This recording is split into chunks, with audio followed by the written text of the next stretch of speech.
When we provide data to a neural network, that data needs to be packaged into a form that the neural network can use. The way this packaging is done is through a data structure and a concept called a tensor. And it's a fancy name, but it's actually pretty straightforward to understand.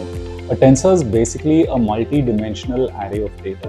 And this is something we've seen all the time. We've just not called it tensors. For example, individual numbers are zero-dimensional tensors. If I have a row or a column of numbers, what we call a vector in mathematics, that's a one-dimensional tensor.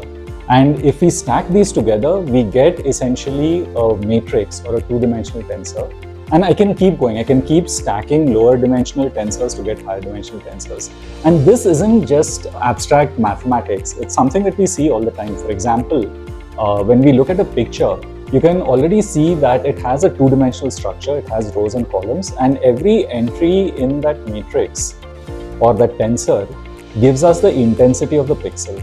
And now you're probably thinking, hang on a second, there's something off out there, and indeed there is, because when you have a color photograph, it's not just the intensity, but we need to capture the color as well. So when we look at an image, it's not a two-dimensional tensor, it's a three-dimensional tensor where each channel corresponds to the pixel intensities at different wavelengths of light, red, green, and blue.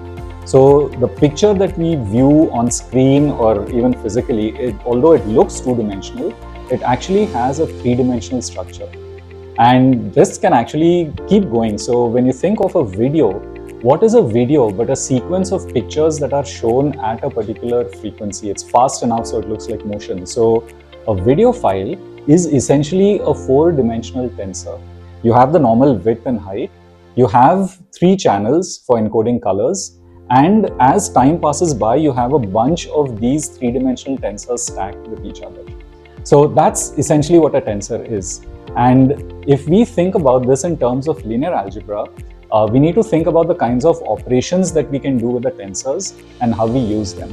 We'll get to that. But for now, keep in mind that when we package data and put it into a network, libraries like PyTorch and TensorFlow give us the ability to capture this data in a data structure called a tensor, and that allows us to do many manipulations that we are interested in.